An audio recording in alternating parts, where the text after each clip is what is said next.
I'm trying to grow 650 pounds of food in my backyard, but if my soil isn't right, that's not going to happen. To find out if my soil is missing anything, I'm doing a soil test. I'll measure the soil's pH, nitrogen for leafy growth, phosphorus for the roots and flowers, and potassium for overall health. I'm using an at-home soil testing kit that I picked up from Canadian Tire. The test comes with 4 testing tubes, 10 capsules per test, a small syringe, and a color-coded chart with instructions. To collect my samples, I'm using a clean, wide-mouth canning jar. I like these jars because they have cup measurements on the side. I picked an at-home soil testing kit versus doing it at a lab because it is much more cost-effective.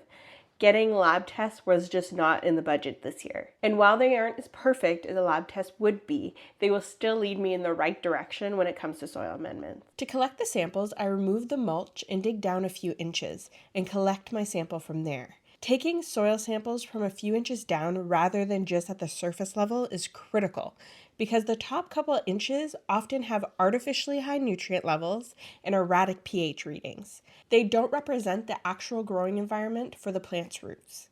In each bed, I'm collecting samples from a few different areas and mixing them all together to give a clear picture of the whole bed, not just the spots where I collected the sample. I'm looking to get about half a cup of soil per bed. I'm removing pieces of rock, wood, and worms as I see them. I only want the soil.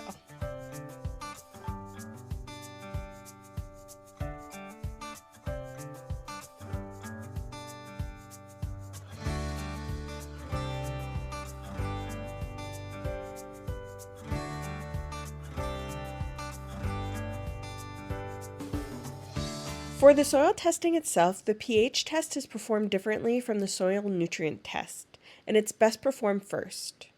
Fill the green-lidded test tube with soil to the first line.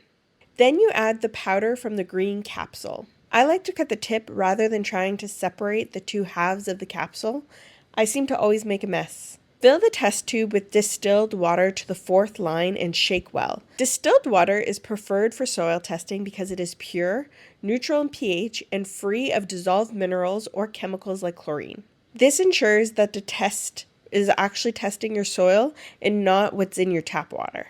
As the soil settles, the color will develop. Compare the color to the pH chart provided with the kit. For my large in-ground bed, the pH is relatively neutral. After cleaning the test tube, I repeat the process for the remaining beds.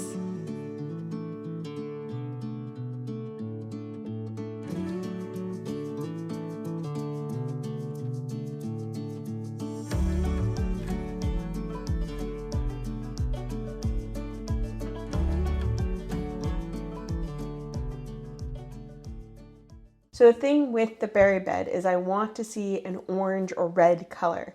I want it to be on the acidic side instead of the alkaline side because the blueberries will only do well in acidic soil. If I don't have acidic soil, even after amending throughout the years, I might need to do something else with the blueberries. And it's not looking like the soil is very acidic at the moment. Nope, very alkaline. Or alkaline anyways, maybe not very alkaline, but definitely alkaline. Let's see. We'll show up for you guys there. So that's unfortunate for the berry bed. That means the blueberries, something needs to change with the blueberries. Either I stop growing blueberries or I need to change their growing situation. It's just getting darker.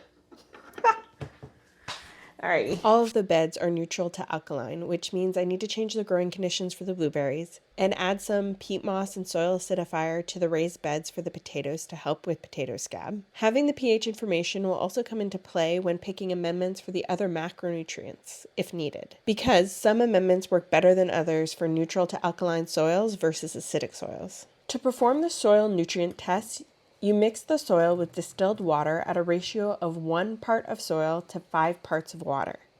Since I have half a cup of soil, I added 2.5 cups of water.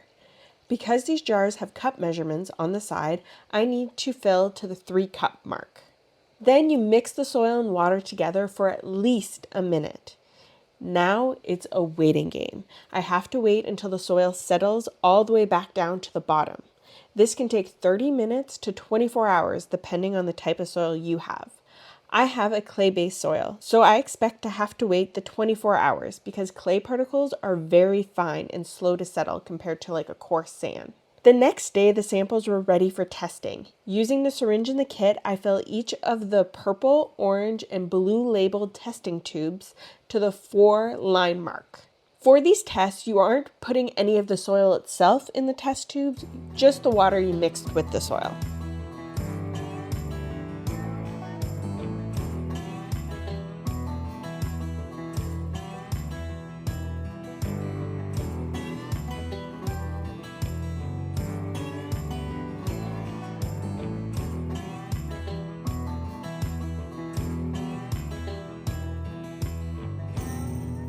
Then I added the corresponding colored capsule powder to each testing tube and mixed them very well. You need to wait 10 minutes before reading the color, then you compare it to the chart provided. All of the beds were similar. Nitrogen and phosphorus ranged from low to very low, and potassium was high. Not great results for somebody trying to grow a lot of food that needs nitrogen for leafy growth, like lettuce, and phosphorus for fruit production, like peppers, squash, and tomatoes. I'm not surprised that all the beds measured about the same since I treated them pretty much the same way. What surprised me was how high potassium was. Neutral to alkaline soils high in potassium are apparently really common in areas where limestone is present. So I looked into my local area and it turns out we are located right near a limestone quarry. With this combination of alkalinity and high potassium, phosphorus deficiencies and/or lockout are likely, and the soil tests confirm that. To treat the phosphorus deficiency and/or lockout, I've decided to use a liquid fertilizer that is high in phosphorus. This will give the plants easy phosphorus to access. I looked into adding bone meal as a source of phosphorus, but bone meal needs to be broken down with some acidity in order to be available to the plants, and alkaline soils and even neutral soils just don't have that. Liquid phosphorus seems to be the most reliable way to get the plants the phosphorus they need quickly without having to try to lower my pH drastically. To add both organic matter and to help lower the pH slightly, I'll be adding peat moss at planting time. Peat moss naturally has a lower pH and it's full of organic matter. In order to address the low nitrogen levels, I've decided on using blood meal at planting time. Blood meal is organic and it is very high in nitrogen. It also helps to lower soil pH, so it is ideal for amending alkaline to neutral soils, making nutrients more available. Now that I've got a clear plan on how to fix my soil, I am one step closer to achieving my 650-pound goal.